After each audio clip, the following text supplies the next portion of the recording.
カルロス・ミゲル・ペレイラキューバ大使の記者会見を始めます。まず私は今日の司会します中井です。記者クラブの前の事務局長で、元新聞社にいた頃にキューバに何回も取材に行ったことがあります。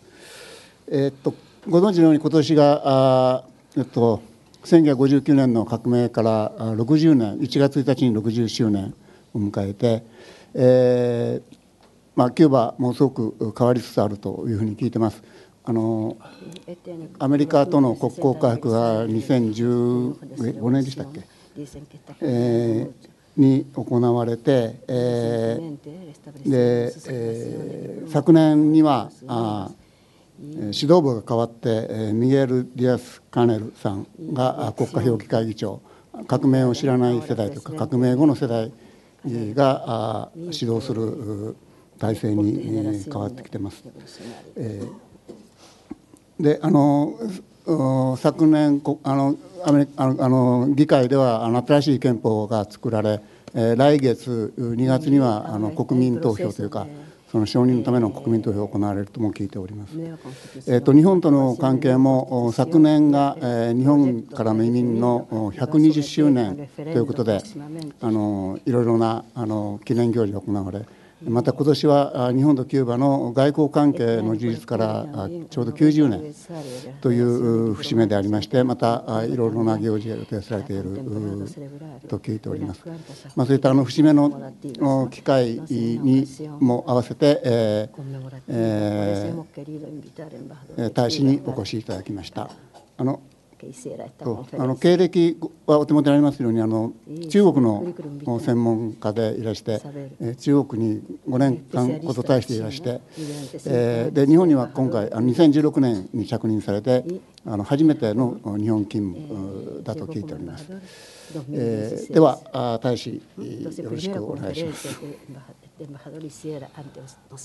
Buenas tardes a todos. 皆さんこんにちは。Quisiera agradecer en primer lugar a Jabusán la cortesía que ha tenido de recibirnos en la mañana, en la mediodía de hoy, y a Nakay, que es un viejo amigo de Cuba. でハブ事務局長さんには先ほどお会いしまして、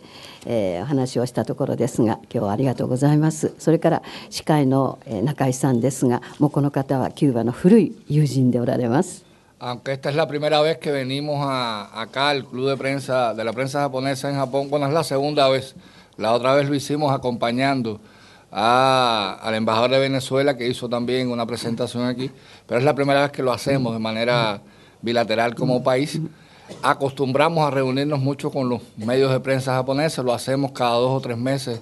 en la Embajada de Cuba. Veo aquí caras conocidas que habitualmente asisten con nosotros a esos encuentros. で今回、私がこちら日本記者クラブで講演のために訪れましたのは初めてなんですが、実は前に1回こちらに伺ったことがあります。ベネズエラ大使が講演した時に一緒に参りました。だから今度キューバとして、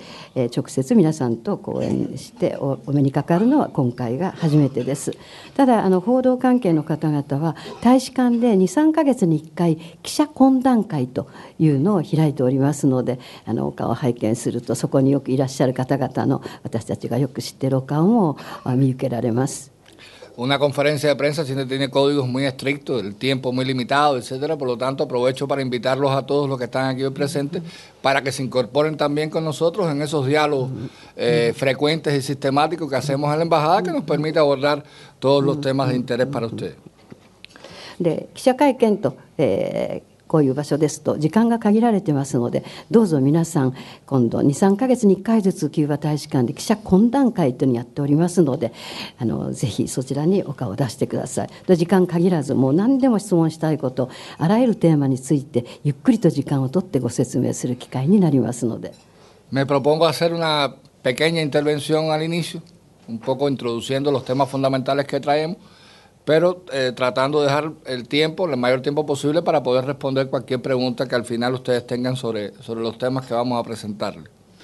で最初にちょっと短いプレゼンテーションをやらせていただきます。でいくつか主要なテーマについてここでプレゼンテーションで述べさせていただくと。でそれに基づいてあとなるべく長い時間を質疑応答に当てたいと思っております。Como Nakai-san decía en su introducción, nos trae aquí sobre todo dos grandes acontecimientos. Es decir, 2019 estamos celebrando dos grandes acontecimientos para Cuba y también para Japón. En primer lugar, el 60 aniversario de la Revolución Cubana, que es nuestro día nacional, nuestro día de liberación nacional, y el 90 aniversario del inicio de las relaciones diplomáticas entre los dos países. 今、司会の中井さんからもご紹介がありましたように、今年というのはキューバにとって、そして両国関係にとって大変記念すべき年になります。まずキューバ革命の60周年が今年にあたります。そして日本とキューバの外交関係が始まって樹立して90周年、それも今年になります。A lo largo de 9 décadas, las relaciones entre Cuba y Japón han superado las pruebas del tiempo en medio de condiciones internacionales muy cambiantes. Desde el punto de vista histórico, Japón siempre ha sido un importante socio comercial de Cuba, incluso desde la etapa prerevolucionaria, aunque fue con el triunfo de la Revolución Cubana que los vínculos entre los dos países iniciaron realmente una etapa de desarrollo vertiginoso y ascendente. で日本とキューバの外交関係が樹立して90年経ってるわけですが、いろいろ時代は変わりましたけれども、非常に歴史的に緊密な関係が続いている両国です。革命前から貿易関係はかなり活発なものがありました。で革命後もその関係がさらに大きく、拡大しました。Hoy podemos afirmar con absoluta satisfacción que las relaciones entre Cuba y Japón atraviesan su mejor momento histórico. Son relaciones de muy alto nivel político, con frecuentes intercambios de visitas en ambos sentidos y que también en el plano económico-comercial pues han iniciado también una etapa de desarrollo y de recuperación de volúmenes anteriores de comercio que habían tenido ambos países en décadas anteriores. で満足を持って申し上げられるんですが、今やこの両国の関係っていうのは歴史上最高のレベルにあると、一番いい時期にあると言えます。政治的な関係、それから対話も増えてますし、重要な代表団の交換というのも頻繁に行われています。経済貿易関係も同様です。一時両国の間で経済貿易が停滞していた時期もありましたけれども、その貿易量も回復して今前進の方向です。Hace tan solo unos días, el 9 de enero, estuvimos celebrando en el Hotel Okura la recepción con motivo del 60 aniversario de la Revolución Cubana, también el inicio de las celebraciones del 90 aniversario de las relaciones diplomáticas, en la que pudimos contar realmente con una amplia participación de representantes de todos los sectores de la sociedad japonesa, incluyendo el gobierno. Tuvimos la presencia, por ejemplo, del ex primer ministro Mori con nosotros. Habló, hizo uso de la palabra en ese acto el viceministro parlamentario Kiyoto Tsuchi, a nombre de la Cancillería japonesa, reiterando justamente el buen momento en que se hallan las relaciones bilaterales, y también la presencia del diputado Keiji Furuya, presidente de la Liga Parlamentaria de Amistad, quien tuvo a su cargo las palabras del Kanpai. でつい最近ですけど、1月9日にホテル大倉でこのナショナルデーのレセプションを開催いたしました。革命60周年を記念して、そして、日本キューバ両国外交関係樹立90周年の皮切りとしてというレセプションをやりました。もう大勢の方々関係者が来てくれました。いろんな各界の方々が来てくださいました。政府からも外務省からは、元総理の森喜朗先生も顔を出していただきました。それから日本、外務省の政務官辻清人政務官が外務省を代表して挨拶をしてくれ、今や両国の関係が最高のレベルにあるということを確認してくれました。それから日本キューバ友好議員連盟の古谷啓二会長も、挨拶され、それから乾杯の温度をとってくれました。そういうレセプションでした。Cuba arriba a estos dos aniversarios con una fecunda historia de transformaciones sociales, económicas, políticas, bajo la premisa de construir una sociedad justa, equitativa para todos nuestros ciudadanos. Ha sido también años en que la política exterior cubana ha sido reconocida internacionalmente por su dinamismo, su apego a los principios y su defensa de la paz el derecho internacional y el multilateralismo. Creo que las últimas 6 décadas, además, hemos tenido que desarrollar nuestro país, continuar actuando en el escenario internacional bajo las condiciones de un bloqueo que ya tiene 60 años y que impacta todos los sectores de la sociedad cubana, de la vida cubana cotidiana, y por supuesto también tiene un reflejo en nuestra política exterior. でキューバはその今年2019年っていうのは大変記念すべき年ですけれども、歴史の一環の中、それは社会経済政治改革を進めるという歴史の一環の中で迎えています。この改革ですけれども、我が国のすべての国民にとって公平で平等な社会を建設するということを前提のもとで行われているものです。外交関係でもキューバがいかにダイナミックな外交を展開しているかということで世界にも認められてきました。平和を守り、そして多国間の協力と国際法を守っていくという多国間協力を進めていくという姿勢のキューバの外交に世界が注目してきました。で過去60年間キューバはアメリカの経済封鎖を受けてきました。でその経済封鎖というのはもう60年以上続いているもので、犯罪的な経済貿易金融すべてに含まれる封鎖で我が国の発展にとって一番大きな、支障となっています。そしてキューバ国民の生活のすべてにこの経済封鎖の影響が、被害として現れています。Como el Nakai-san introdujo al inicio, en apenas unos días, el 24 de febrero, estaremos votando una nueva constitución en Cuba, un nuevo texto en el que se introducen importantes transformaciones en prácticamente toda la vida cotidiana de nuestro país, incluyendo la estructura del Estado, del gobierno, un proceso que ha estado precedido además de una reforma, de una consulta popular sin precedentes en el mundo entero. Han sido consultados en distintos momentos más de 8 millones de personas dentro y fuera de Cuba, que han aportado también sus criterios a este nuevo texto constitucional. Por lo tanto, lo que estaremos aprobando va a ser una constitución que refleja un gran consenso nacional. 今司会の中井さんのご紹介にもありましたが、近々もうすぐです2月24日ですが、新しい憲法の草案が国民投票にかけられます。で非常にこれは重要な憲法改正で、キューバの、生活状況のいろんな面に大きく、影響を与える、憲法の改革です。そしてその草案はもう全国的な国民討議にかけられました。から800万人を超すキューバ人がこの草案を研究し討議に参加しました。これは国内にいるキューバ人だけではなくて海外にいるキューバ人も含めて800万人以上のキューバ人が、討議に参加したということで、まさに、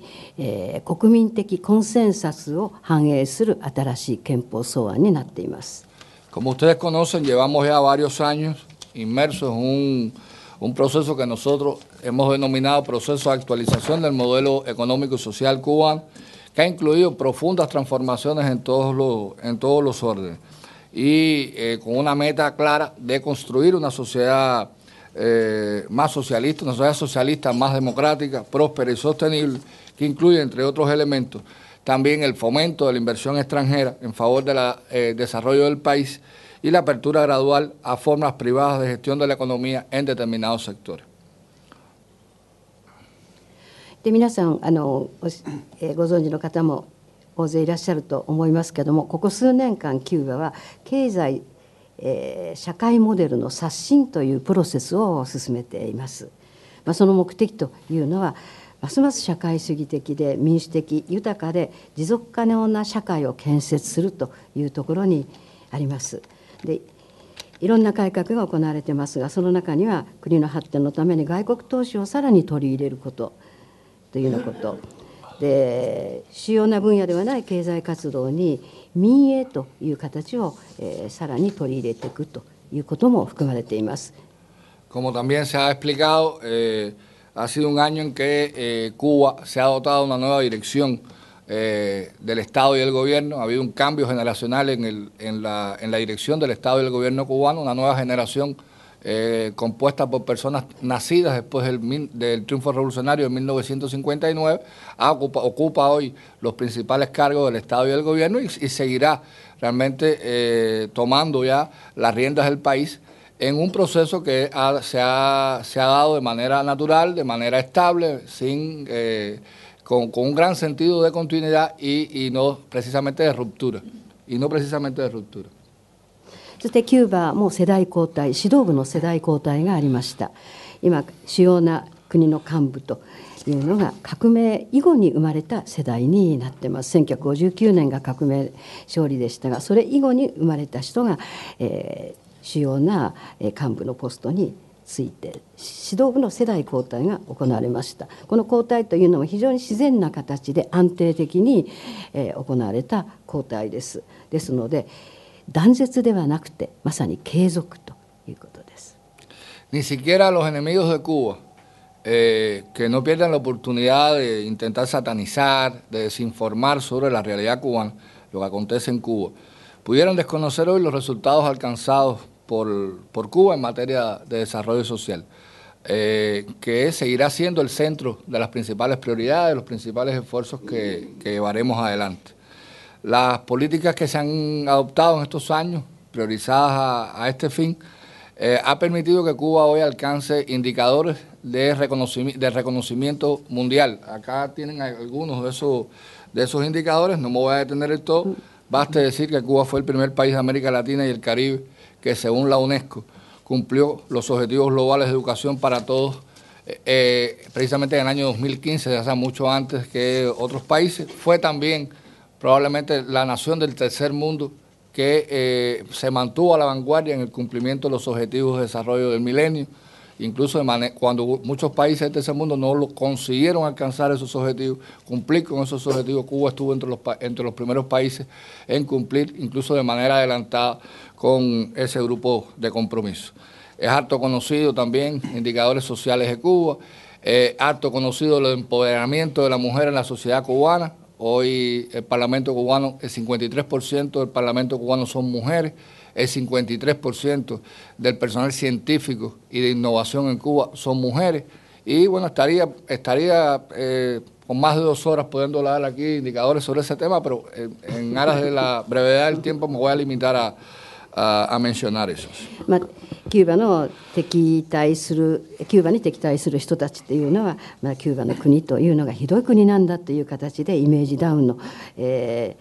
形でいろんな情報を流そうと躍起になっていますけれども、キューバの努力というのは社会的な発展という意味でどんどん実を結んでいます。政治的にも、もちろんですが、社会的な発展という点ではもう世界に誇れる、指数を、たくさんキューバは、実践として、到達させています。でいくつかその中挙げると、まさにこれ全部一つ一つ挙げると2時間ぐらいかかってしまうかもしれないんですけれども、まずはそのユネスコがすべての人のための教育2000年から2015年という世界目標を掲げましたが、それを2015年になる前にかなり前倒しで、達成したで、中南米でも唯一の国がキューバです。女性の進出も非常に進んでいて、国会議員の 53% がキューバの場合女性です。それから科学技術者から専門家のやはり半分以上 53% が女性という形で、非常にキューバの社会進歩というのは実績があります。La conmemoración este año del 90 aniversario de las relaciones diplomáticas sin duda deviene, ofrece una oportunidad realmente histórica para desde el inicio de año hasta el 21 de diciembre de este año, que es la fecha en que se conmemora el 90 aniversario, pues estar celebrando, desarrollando un grupo de acciones, un grupo de actividades que van a estar sin duda encaminadas a continuar fortaleciendo las relaciones entre los dos países. で今年が両国の外交関係樹立の90周年にあたりますが、その当日というのは12月21日なんですが、今からその日に向けて1年を通じていろんな記念行事を行って、歴史的にも今後両国の関係をさらに一歩前に進める、大変チャンスのある年というものにしていきたいと思っています。Si hacemos un breve recuento en la línea del tiempo, como podrán ver ahí en la pancarta que se les presenta, notamos con satisfacción que los vínculos bilaterales entre Cuba y Japón se han venido profundizándose en múltiples ámbitos y direcciones y en beneficio de ambos pueblos y países. Ahí tienen algunos de los momentos más importantes de estos años, sobre todo en julio de 1959, que es la visita del Che Guevara a Japón, la primera visita, una delegación económica comercial cubana al exterior, se produce justamente aquí a Japón, meses después del triunfo de la Revolución Cubana. Y los momentos más importantes son las visitas de Fidel Castro en el 95 y 2003 y en el año 2016 que se produce la visita del primer AVE a Cuba y previamente a eso la visita del actual presidente cubano, en aquel momento primer vicepresidente de los consejos de Estado y Ministros, acá en Japón en junio de ese año. En ambos casos también primeras visitas de carácter histórico. で両国の関係というのはいろんな分野、さまざまな分野で非常に大きく発展してきています。ここに図がありますけれども、1959年の革命直後、数ヶ月後ですが、チェゲバラが日本を訪問しています。要人による初めての外国訪問、その一つの先が日本でした。その後95年のカストロ議長の第1回目の訪問、2003年の第2回目の訪問、そこに出てますが、あと2016年には、安倍総理が日本から初めて総理大臣としてキューバを訪問されてます。そして同じ2016年ですけど6月にディアスカネル、現在の国家評議会議長、当時は国家評議会第一副議長でしたが、第一副議長として日本を訪問しています。En los últimos 2 años, o sea, a partir de la visita del primer AVE a La Habana, pues se inició una etapa de profundo, un flujo de intercambio de visitas en ambos sentidos realmente muy fluido, que año tras año ha venido incrementándose y haciéndose más significativo. El año pasado fue un año importante desde ese punto de vista. Un grupo importante de delegaciones gubernamentales japonesas viajaron a Cuba, presididas por ministros de Estado, viceministros parlamentarios, otros altos dirigentes del Parlamento japonés. La última de ellas tuvo lugar en diciembre. El diputado Kei Furula, presidente de la Liga Parlamentaria de Amistad, encabezó una delegación multidisciplinaria, una nutrida delegación multidisciplinaria que de alguna manera presidió los actos finales por el 120 aniversario de la presencia japonesa en Cuba, es decir, de la llegada del primer inmigrante japonés a nuestro país. 2016年の安倍総理の初めてのキューバ訪問以来、一挙に両国の関係が新しい段階として、拡大してきました。でこの間ますます交流も増えています。昨年は特にそれが顕著で、副大臣レベルのキューバ訪問、あるいは政務官レベルのキューバ訪問というのが何回もありました。一番大きな代表団は去年の12月だったんですが、日本キューバ友好議員連盟の古谷会長が団長になって、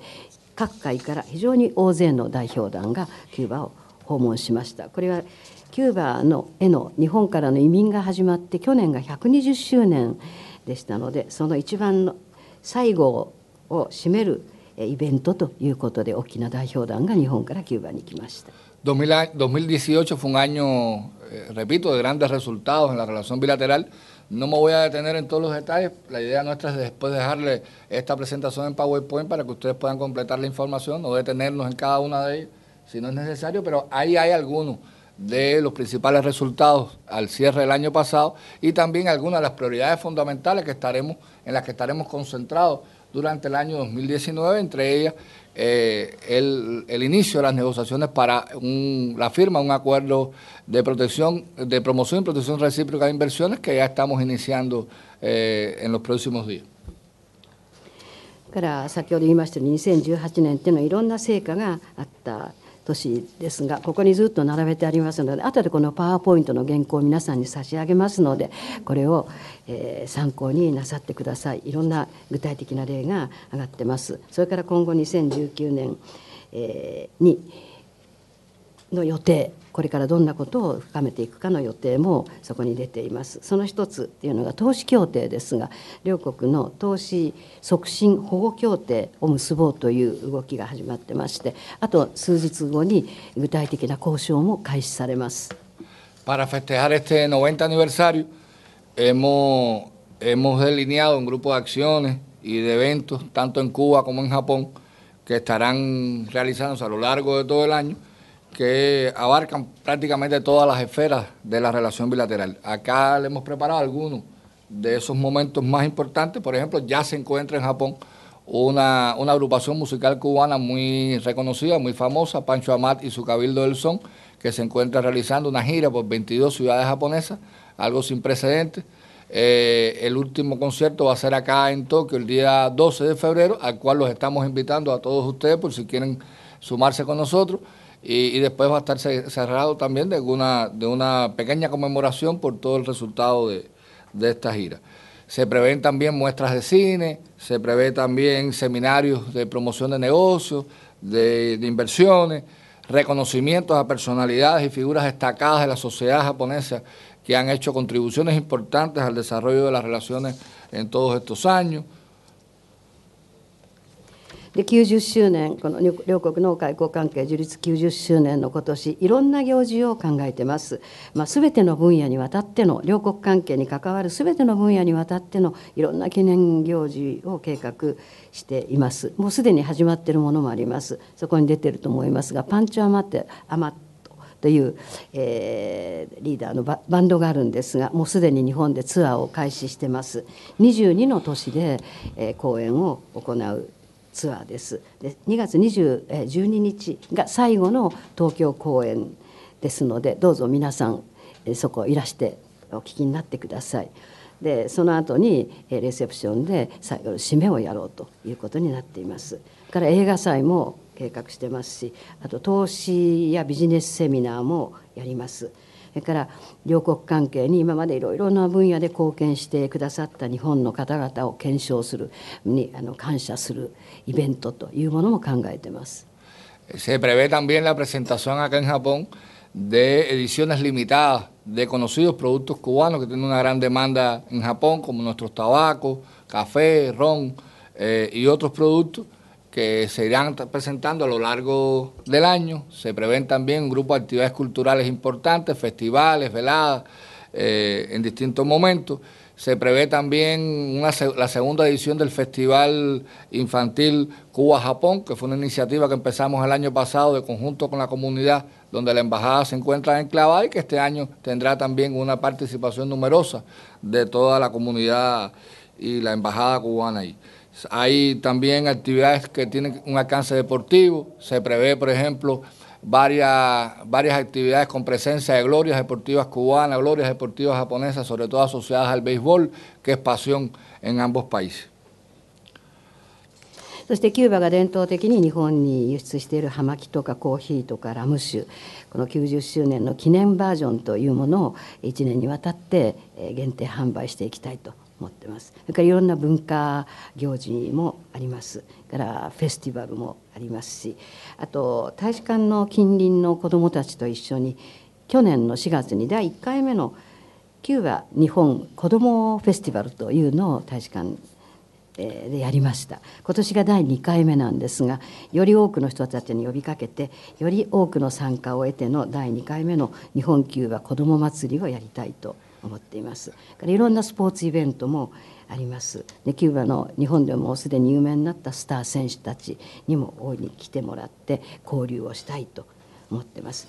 このようにいろんな分野でのたくさんの90周年記念行事が計画されています。Es un año en que se espera también que continúe el importante flujo de visitas de alto nivel en ambos sentidos. Habrán delegaciones cubanas en Japón, habrá delegaciones japonesas a Cuba. Hacia la última parte del año, por supuesto, tendrán lugar también las actividades, digamos, más importantes, sobre todo la velada en que estaremos cerrando este ciclo de celebraciones por el 90 aniversario de los vínculos bilaterales entre los dos países. それから代表団の交流も、今年は大いに計画されています。日本からキューバにハイレベルの代表団に行ってもらう、それからキューバからハイレベルの代表団が訪日するといういろんな計画があります。で特に秋以降ですね、この90周年の締めにあたって、重要な代表団のイベントを考えています。Sabemos que el tiempo es oro en la cultura japonesa, por lo tanto deseo hacer la intervención hasta aquí de manera breve y darle el espacio para que ustedes formulen las preguntas que tengan sobre cualquier tema que sea de vuestro interés. 日本では時は金なりというそうですので、なるべく時間を節約するために私のプレゼンテーションはここまでにして非常に短くしました。その分、いろいろ質問を受けてそれにお答えしていきたいと思っています。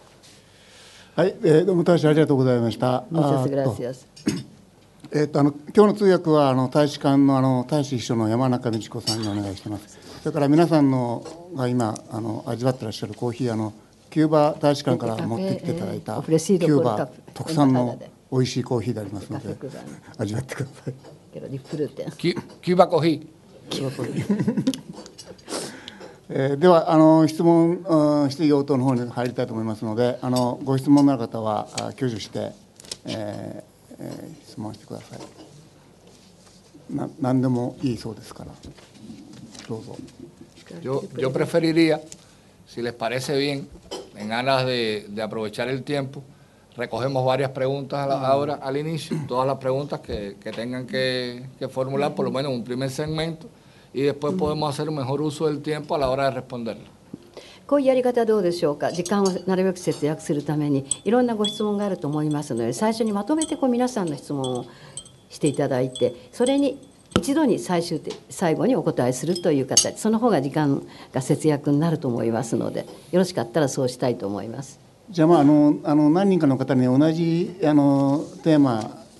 でまとめて何人かの方に質問していただいて、それでテーマごとにやるというふうに進めましょうか。じゃあ最初にどうぞ。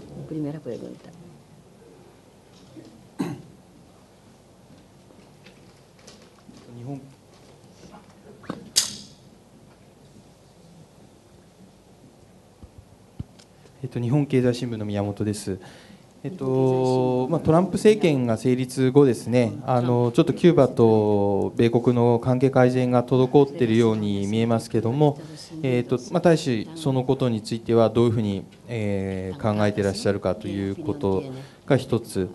で、もう一つはちょっと話題になっていますが、アメリカの外交官が体調が悪くなったというのはですね、コオロギの音声ではなかったかということが話題になっていますけれども、今現状でそれについてキューバ政府はどのような考えを持っていらっしゃるかというのを2つお願いいたします。じゃあキューバアメリカ関係について他に質問があればまとめておけるようにしましょう。はい、どうぞ。すみません、マイクを。政治的なすみません。政治的課題ですね。キューバの政治的課題。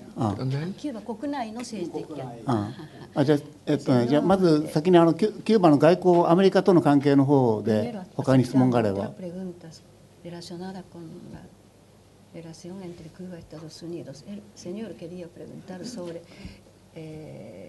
ゃあ私がアメリカとの関係でもう一つ追加で今日多分資料も配られてると思いますけども、アメリカのヘルムズバートン法の第3章のことで要するにキューバが革命後接収したアメリカ人の資産ですね、アメリカの人たちがキューバの中に持っていたいろんな資産とか建物をキューバ政府が革命後接収したわけですけども、それについて、そういうものを今外国の企業もそういった資産を使っているところがありますが、アメリカの法律ではアメリカ人がそういった外国の企業を相手取って訴訟を起こすことができると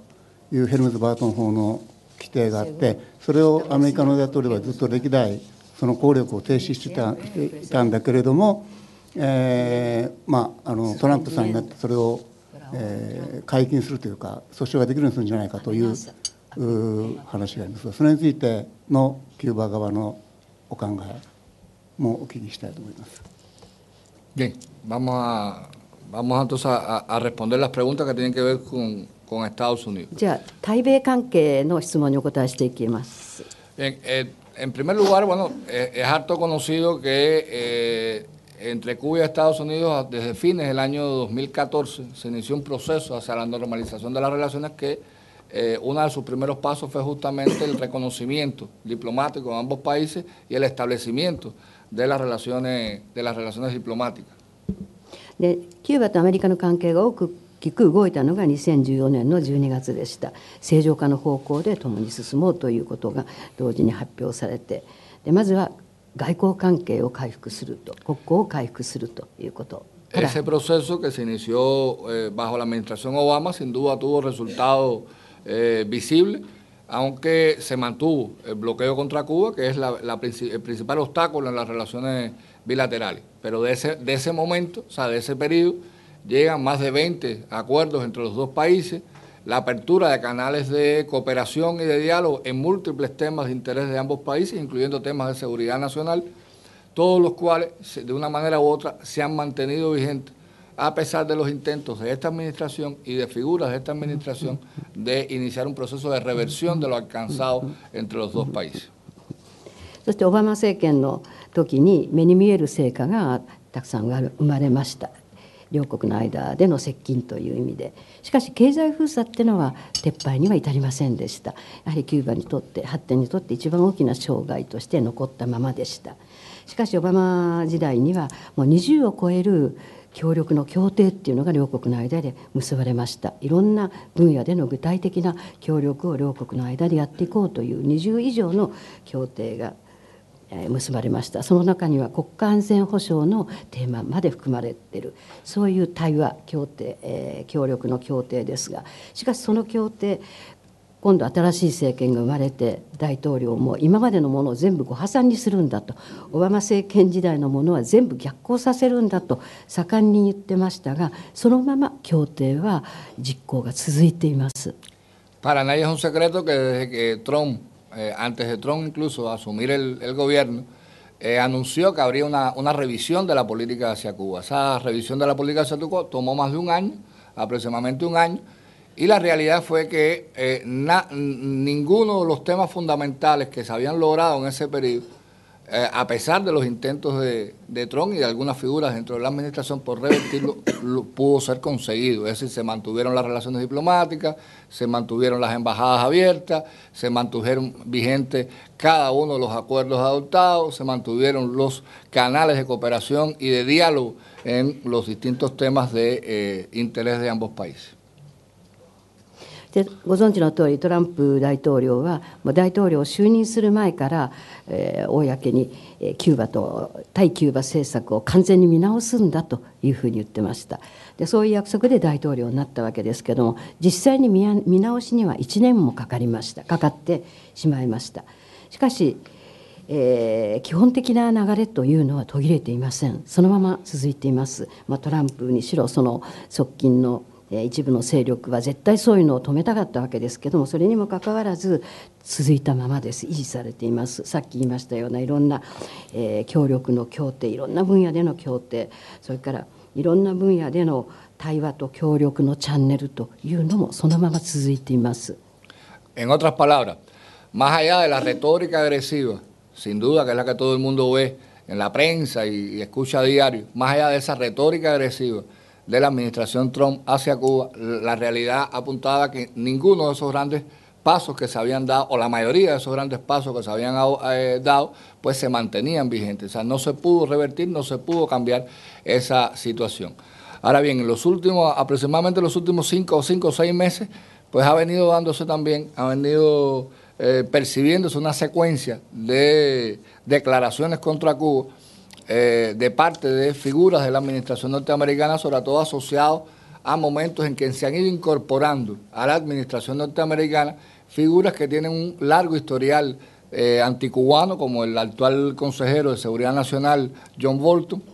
y también asociados a un grupo de legisladores de origen cubano dentro del Congreso norteamericano que son conocidos por sus posturas antidiálogo y antiacercamiento con Cuba. Y me refiero específicamente al senador Marcos Rubio, que es de origen cubano y que evidentemente es una de las personas que hoy está en el entorno del presidente Trump, que de alguna manera está también teniendo un papel importante en la conducción de la política hacia Cuba. 他の言葉で言いますと、レトリックの面ではものすごい攻撃的なことを言っております。新聞やなんかの報道を見ると、これは大変なことになるんではないかと思うような内容な攻撃的なレトリック、言葉では言ってますが、現実にはほとんどオバマ時代に前進した歩みというのを止めることができない、そのまま続いているというのが現実です。しかしここ5、6ヶ月前から特にまた新しい攻撃的な動きが出てきてます。やはりトランプの側近一部の勢力、ボルトンなどですけれども、あとキューバ系の政治家、マルコス・ルリオが有名ですけれども、彼らはもう歴史的に反キューバ、何しろキューバとの関係をダメにしようということに躍起になってきている勢力が、そういう人たちがトランプ大統領の周りにいて影響力を行使したいと、暗躍しています。Una de las características que ha estado presente en esta administración ha sido justamente la falta de escrúpulos, de la más mínima ética política en la conducta hacia Cuba. Eso lo ha llevado a asumir toda clase de buscar toda clase de pretextos, toda clase de inventar, fabricar todo tipo de situaciones, como por ejemplo las acusaciones fraudulentas a las que se refería el amigo del Ketzai Shimbun, que los supuestos ataques a diplomáticos estadounidenses en La Habana, los supuestos ataques sónicos, que al cabo de mucho tiempo han terminado siendo grillos cubanos que han estado aparentemente afectando la salud,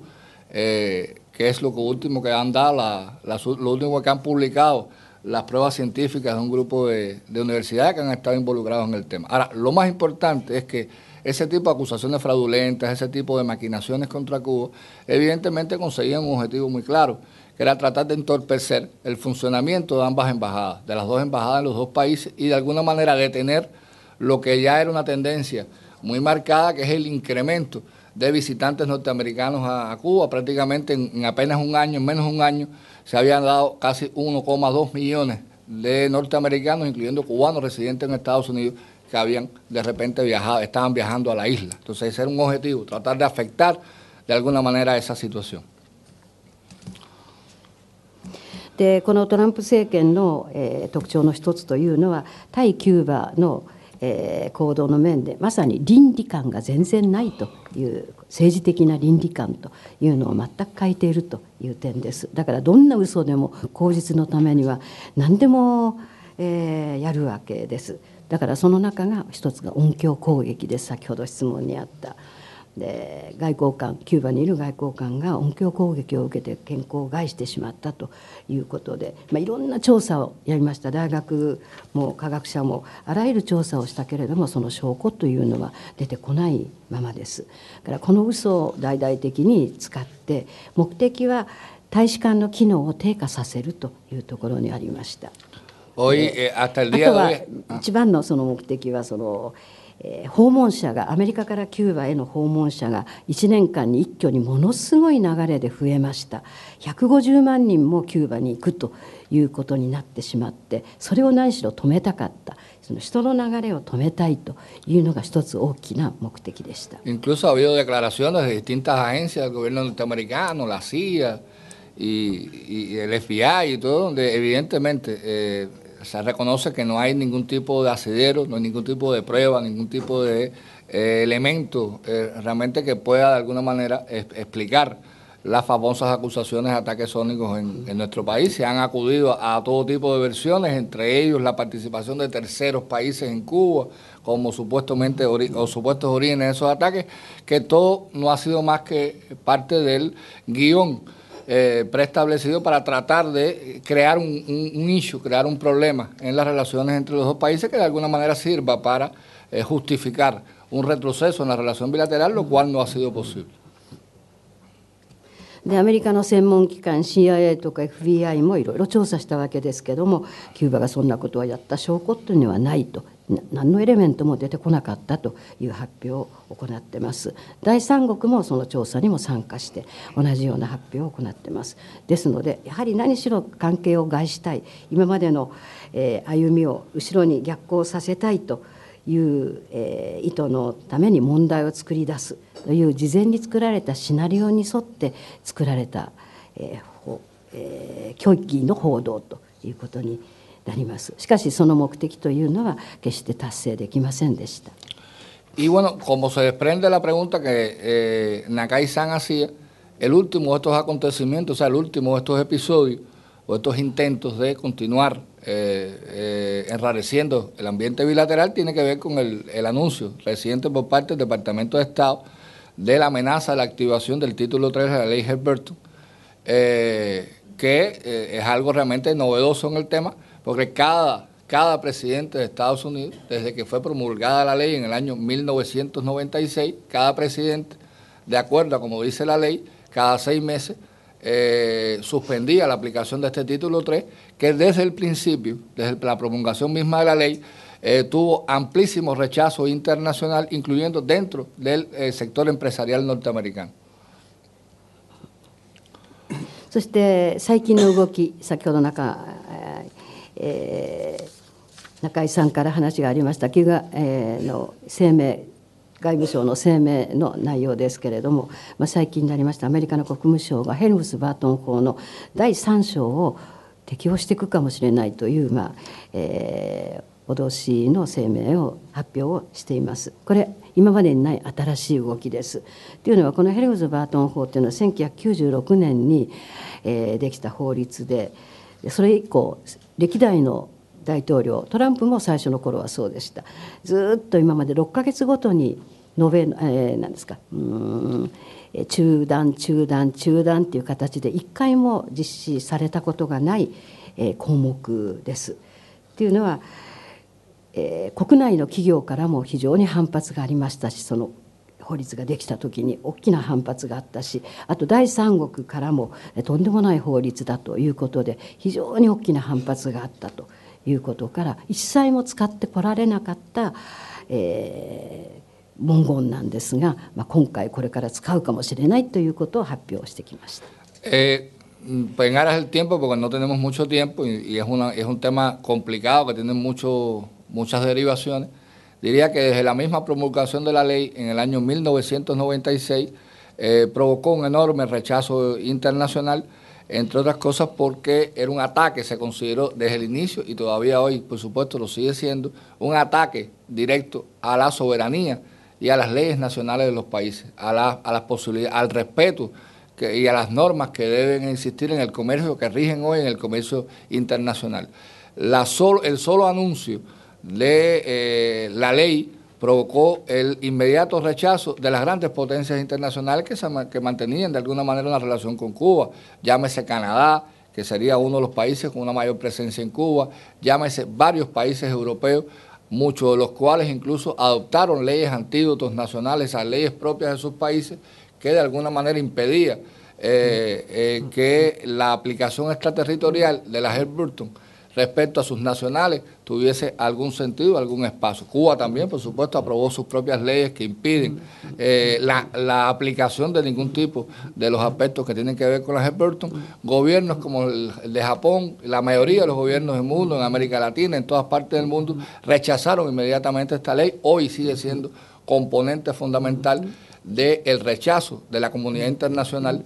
a la aplicación del bloqueo contra Cuba, que el año pasado, quedó demostrada en una hora en 10 votaciones contrarias a los Estados Unidos, donde Estados Unidos quedó totalmente aislado respecto a la comunidad internacional.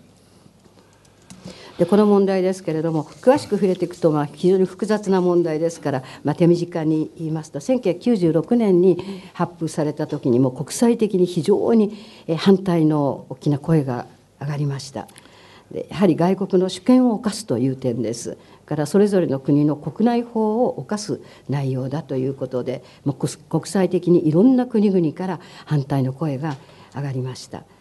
で国内法を作った国もあります。カナダとか、キューバと貿易関係を持っている国ですから、アメリカの、法律に従ってはいけないという、そういう国内法まで作ったところがありました。カナダとか他のヨーロッパの国々ですが、でそれぐらいヘルムスバートン法っていうのは大きな、マイナスの反響を呼んだ法律です。キューバ国内でも法律ができてます。この法律を適用してはいけないという国内法を作ってます。で国連総会でそのアメリカのキューバへの経済封鎖撤廃要求決議、非難決議っていうのが毎年圧倒的多数で採決されてますが、日本政府、その他ラテンアメリカの政府、それから世界中のいろんな政府がそれを支持している。その根拠というのはやはりその外国の、第三国の主権に関わる問題だからというのが反対の一番の根拠です。Por lo pronto, el anuncio se ha ceñido, se ha circunscrito, se ha limitado a la amenaza de la aplicación de este título 3, acortando el periodo de suspensión a solo 45 días. Normalmente se hacía cada 6 meses, ahora solo 45 días, anunciando que asociado a esto habrá una revisión de varios de los aspectos que tienen que ver de la política hacia Cuba. Ahora sabemos que el tema cubano es un tema muy divisivo dentro del gobierno norteamericano. Sabemos que las posturas de las distintas agencias del gobierno norteamericano respecto a la política hacia Cuba no es monolítica, no existe un consenso y hay un gran choque de opiniones entre una gran mayoría que está a favor de mantener lo logrado en la política hacia Cuba, mantener el proceso de acercamiento con Cuba, y una minoría que está realmente asociada a figuras muy específicas que están pujando por un proceso de enrarecimiento, un proceso de reversión, un proceso de alguna manera de perjudicando las relaciones entre Cuba y Estados Unidos y tratando de que éstas vuelvan a un curso confrontacional. Para Cuba, la política de Cuba no va a cambiar, va a seguir siendo la de reiterar el diálogo, la de responder a cada amenaza, a cada campaña, desmintiendo firmemente y demostrando con hechos que se tratan de campañas, de calumnias contra Cuba. Cuba ha aprendido a tener una gran paciencia con Estados Unidos, son muchos años ya, somos probablemente el país del mundo con mayor experiencia en el manejo de sus relaciones con Estados Unidos y seguimos apostando al diálogo, seguimos insistiendo en que cuando se creen las condiciones, cuando la política exterior norteamericana vuelva a su cauce normal y no a los saltos constantes y altibajos constantes que la vemos todos los días, un día se dice una cosa, otro día se hace otra, un día se habla de un acuerdo, otro día se anuncia la salida de Estados Unidos de algún acuerdo, etcétera, etcétera. Cuando se den creadas las condiciones, pues Cuba estará siempre lista para retomar ese camino de diálogo con Estados Unidos que beneficia sin duda a los pueblos de ambos países, a los gobiernos de ambos países, que responden a los intereses nacionales de ambos países y que también es respaldado hoy de manera amplia y decisiva por toda la comunidad internacional, incluyendo Japón. De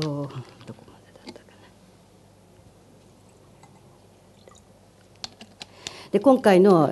国務省の発表ですけれども、今まではずっと6ヶ月ごとにサスペンション中止ということで1回も使われてこなかったの、今度45日間という期間を区切って、その間いろんなこういうものをレビューした上で、導入するかもしれないという、脅しになってます。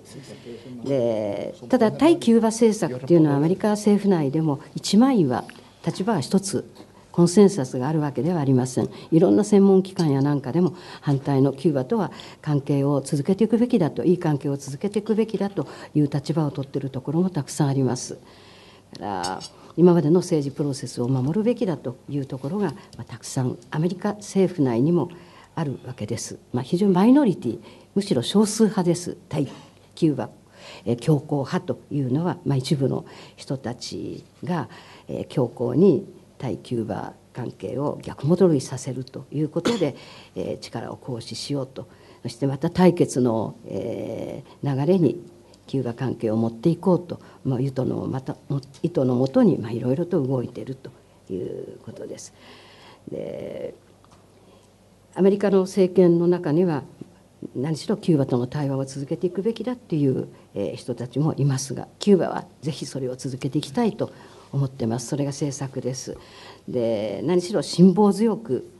対応していきます。で、今までもずっと辛抱強くやってきましたので、対アメリカの、取り扱い、経験では、キューバほど深い長い経験を持った国はないぐらい相手のことを知っていますので、辛抱強く対話を求めていく姿勢を貫いていきます。そしてまたアメリカの外交が正常な形に戻ったら、今はもう今日はこう言って明日はまた違うことを言って全然何が起こるか分かんないような状況、しかしそれが正常な状況に戻った時には大いに対話を進めていきたい。それがやはり双方の国益にも合うことですし、世界にもプラスになること、その道を引き続きキューバは主張し求めていきます。Otra pregunta. Estados Unidos no es lo único que existe en el mundo. 他に質問ありますか。アメリカだけが世界に存在するわけではありませんので。A ellos les gusta creérselo, pero no es así. 彼らは自分たちがそう自分たちがだけだと思いたがってますけど、実際はそうではありません。はい、大使まだお時間がお許しになれる時間があるとのことですので、もう少し続けたいと思いますが、どうしようかな。先ほどこちらからキューバ国内の政治的な課題、政治課題は何かという質問がありましたが、その後ろの女性の方は。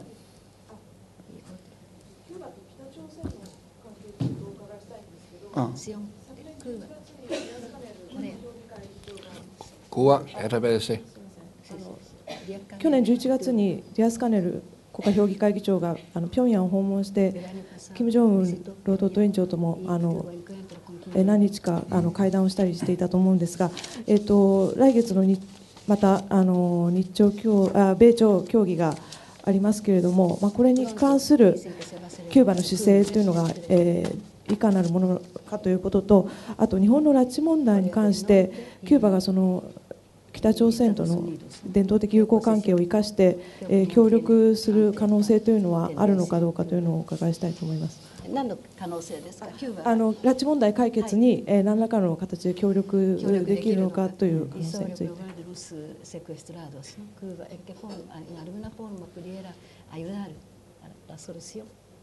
じゃあ、今の北朝鮮のことについて答えていただいて、であと最後に先ほどの国内の政治課題ということについて答えていただく。Corea del Norte, ¿no? Y finalmente desafíos políticos, o sea, tareas políticas. Pero mire, si hay otra pregunta, si hay otra pregunta. 他にはないですか、質問聞きたいこと。まだ聞きたいことがあったらどうぞということです。Una otra pregunta. 大丈夫ですか。はい、じゃあどうぞどうぞ。ちょっとマイクを使ってください。Embajador, muchísimas gracias por el café. Me llamo Ichinose, era corresponsal de América Latina de NHK. Mi pregunta es sobre reforma constitucional. Ahora la mayoría de los cubanos no conocen la sociedad cubana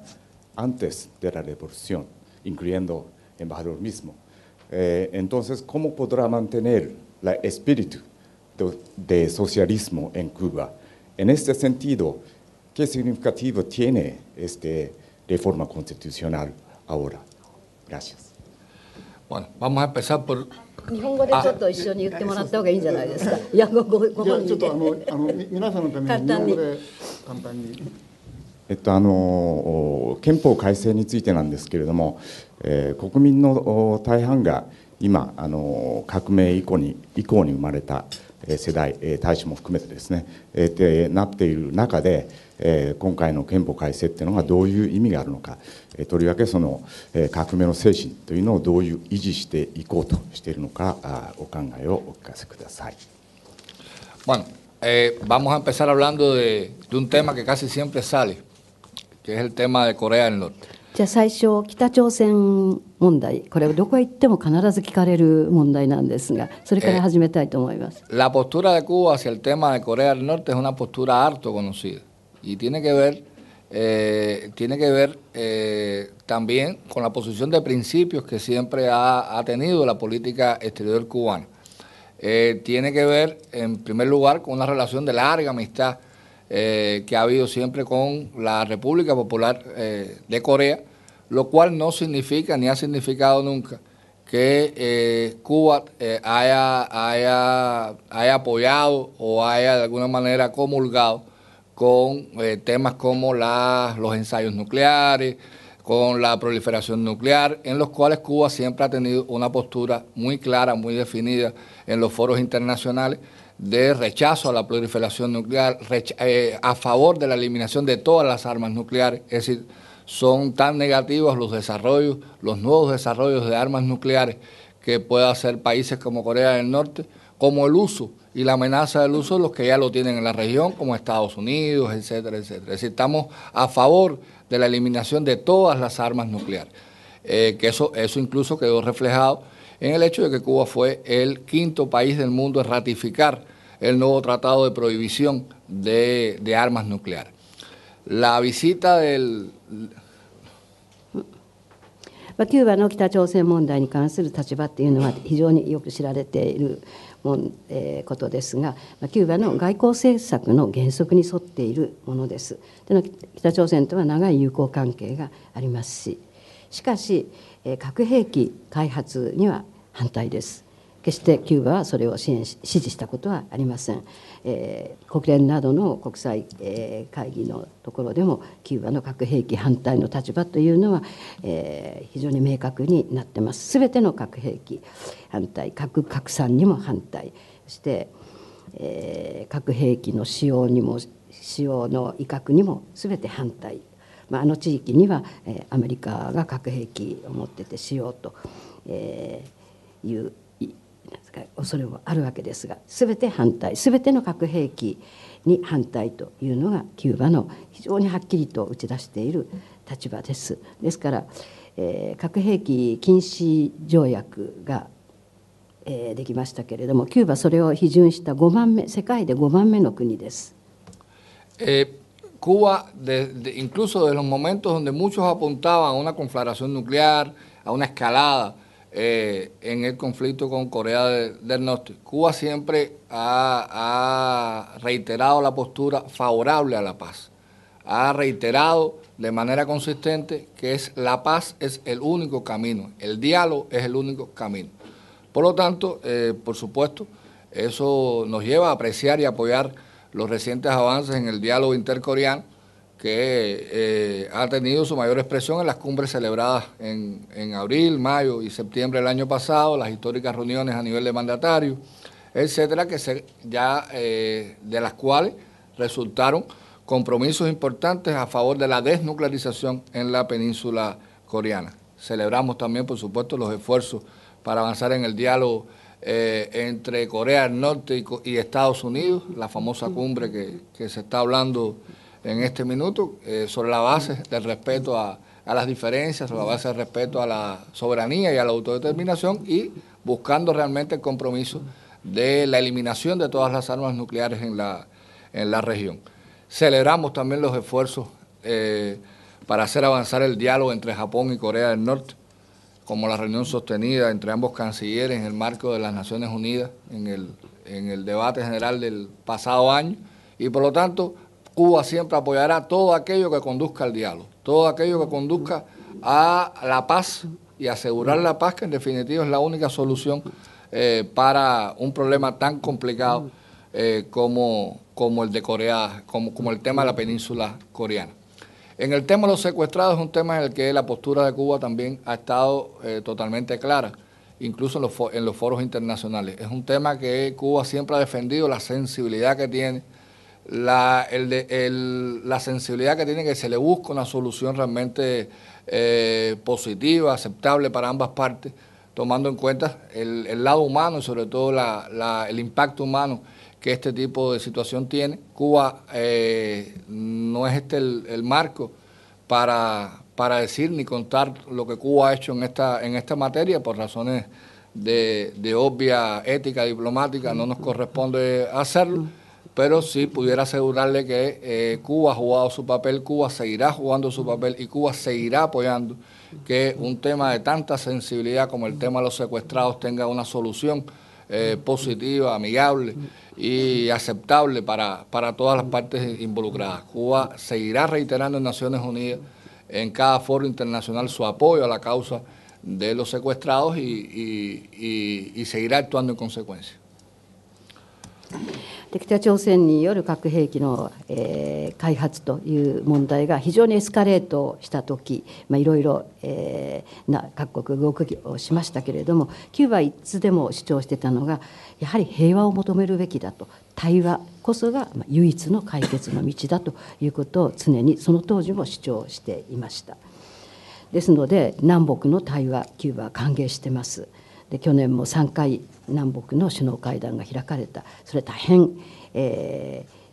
朝鮮半島の非核に向けてのいい歩みだということでキューバは歓迎してます。ですので、米朝、首脳会談に向けての努力というのもキューバは歓迎しています。やはり違いをお互いに認め合って主権と自決権を認め合った上での話し合いというのは、平和のために絶対に行われるべきことということで、そういう方向での米朝首脳会談への努力を歓迎しています。で日本と北朝鮮との、接近もキューバは歓迎します。外相、去年の国連総会の時に日本と北朝鮮外相同士の、会談が持たれましたが、両国の接近を、大いに進めてほしいと思っています。やはりすべて平和のためにはダイアログ、これが唯一の道ですから、特にこの難しい問題を解決するためにはそれだけに、深いダイアログ、対話が必要です。それだけが唯一の道です。で拉致問題ですけれども、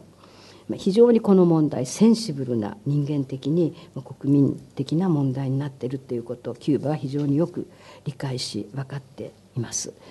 でそういう方向で行動もしています。で外交上のエチケットですから、キューバはこういうことをしましたというのは公には言うことはできませんが、できる役割は果たしています。なんとかこの問題、双方にとっていい形で、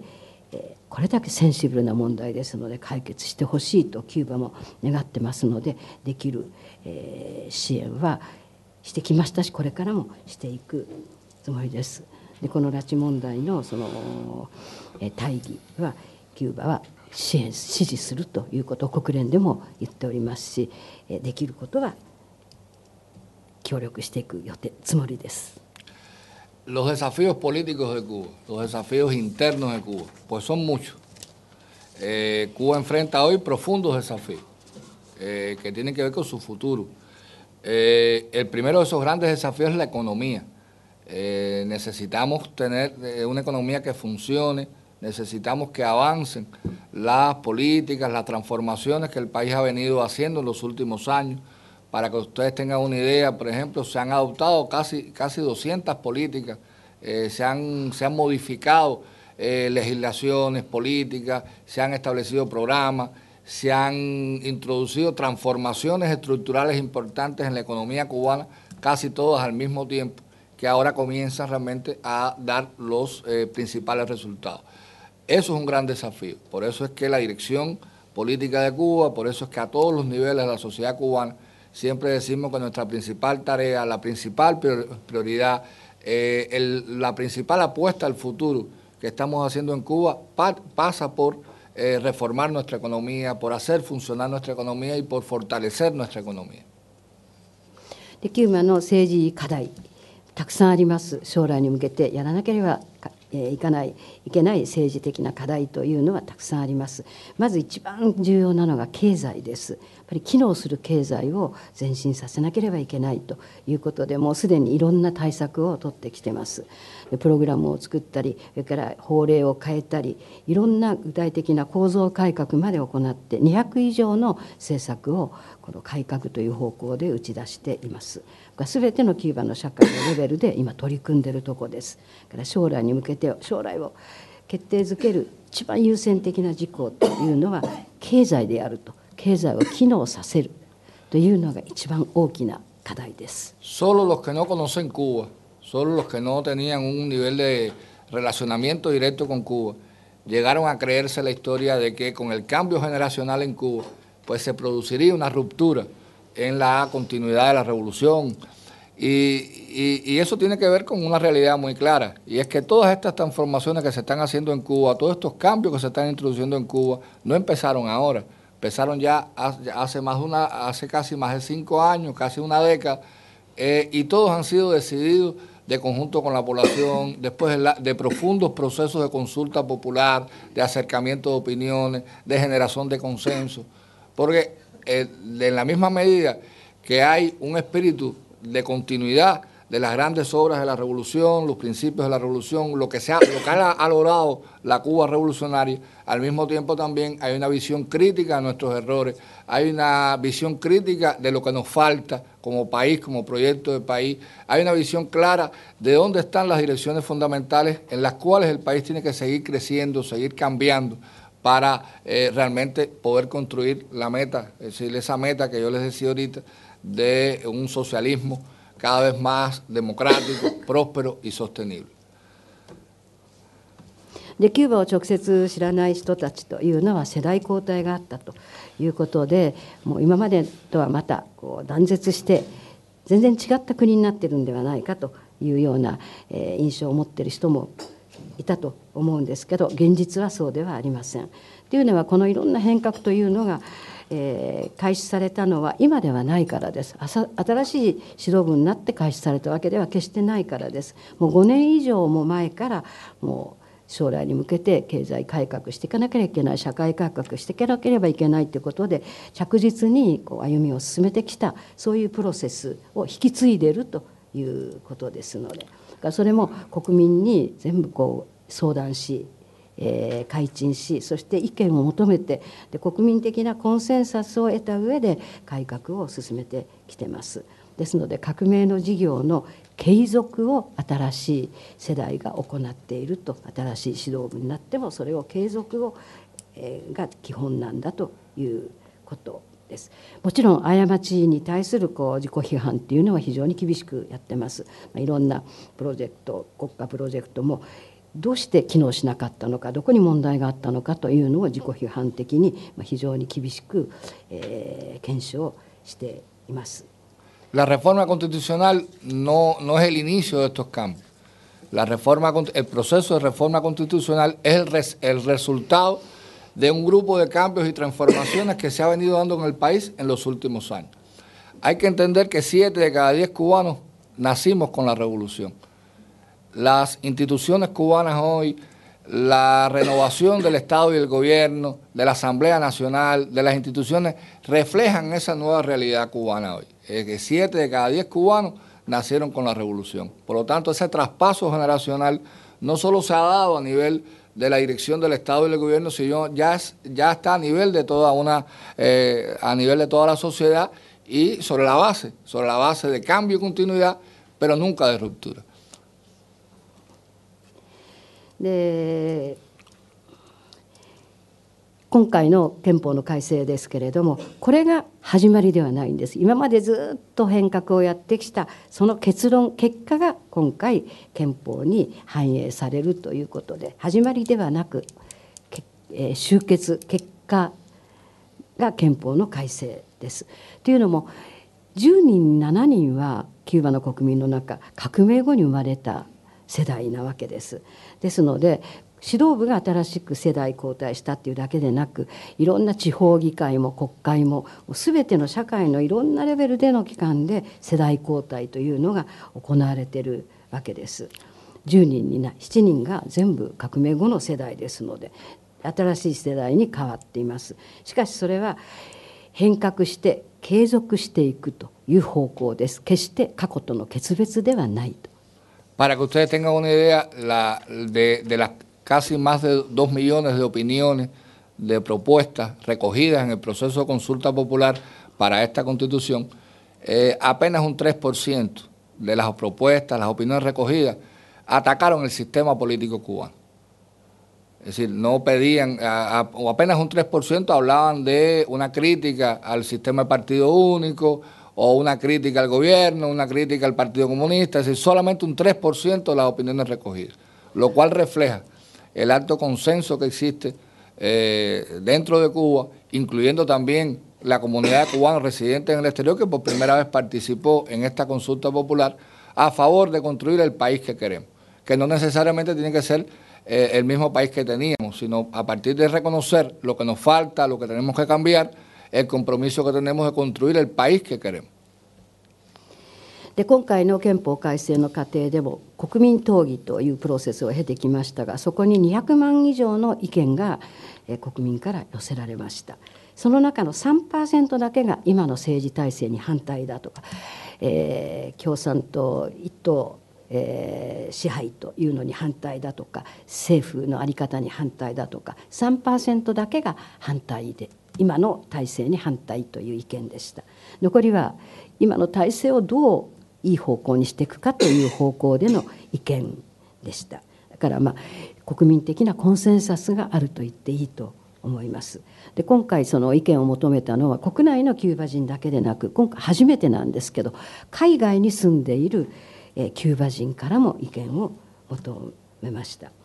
だから新しい国を作っていくんだと、どんな国にしたいかと自分たちで決めていこうという立場です。だからいろいろ間違い足りないところがあるということにちゃんと自覚した上で、じゃあそれを変えてどういう国を作っていこうかという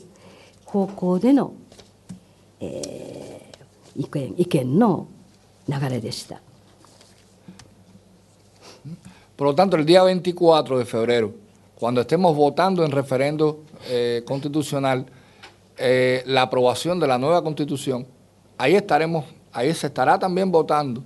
la aprobación popular del proyecto de país que estamos construyendo, del proyecto de país que queremos para Cuba, del socialismo con características cubanas que no se parece a ningún otro y no tiene referencia en ningún otro, se parece al de Cuba, al que hemos construido en Cuba y al que refleja muchas de las cosas buenas que hemos tenido hasta ahora, pero también la aspiración de transformar aquellas que no nos han salido bien, aquellos temas en los cuales todavía no hemos conseguido lo que queremos. Por lo tanto, el 24 de febrero es un momento clave en el que el mundo entero verá una lección de legitimidad, tanto que se critica a Cuba o tanto que se manipula la información sobre Cuba, pues no son muchos los países del mundo que se atreven a hacer lo que Cuba está haciendo, que es poniendo su proyecto constitucional en consulta con toda la población dentro y fuera del país, abierta a todas las opiniones y después votándola en referendo popular. De ahí se prevé también más de 200 leyes y regulaciones que habrá que cambiar en Cuba. Es decir, se dará inicio a una nueva etapa en la que sin duda vamos a ir reforzando la institucionalidad cubana, vamos a ir avanzando en el camino que queremos en Cuba, sin presiones, con pleno respeto a la soberanía y a la autodeterminación de Cuba. Con bloqueo o sin bloqueo, Cuba va a seguir adelante en el camino trazado, porque es un camino que se ha trazado con la población y con los oídos bien pegados a la gente, al pueblo, que es lo más importante. 2月24日に国民投票が行われます。今後どういう国に作っていくかの、その基礎になる憲法が国民によって、投票されます。で、今までのキューバのいいところは伸ばしていく、そして改革をしたけどよくいかなかったそういうものは違う方向で改善していくという道が、新しく憲法によって開かれるわけです。世界が注目している、国民投票の日になります。で憲法が、承認されると、200以上の法律もそれに付随して変わっていくわけですけれども、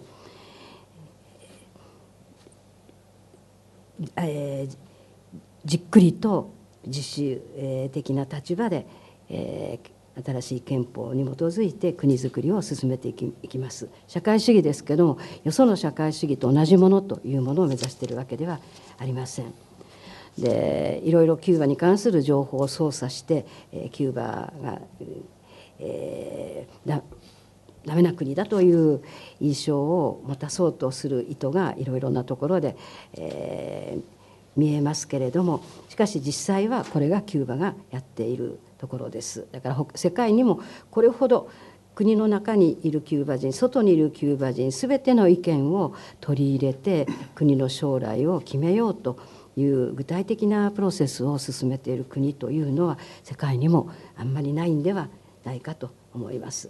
引き続きこの道をキューバは邁進していきます。Nos hemos extendido un poquito más el tiempo, pero sí porque ustedes me lo han pedido.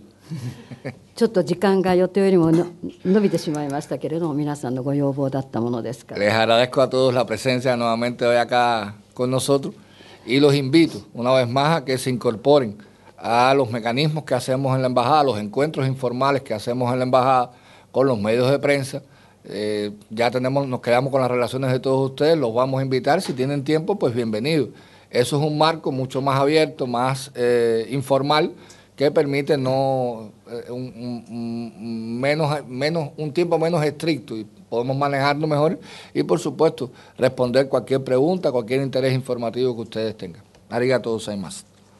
で今日は皆さんおいでいただきありがとうございました。どうぞ、さっきも言いましたけれども、よろしかったらキューバ大使館のメカニズム、定期的にやっている記者懇談会にぜひおいでください。でそこでしたらもっとオープンに、もっと時間もかけていろいろ自由に質問していただいて、こちらもたくさんご説明するという、そういう機会になりますので、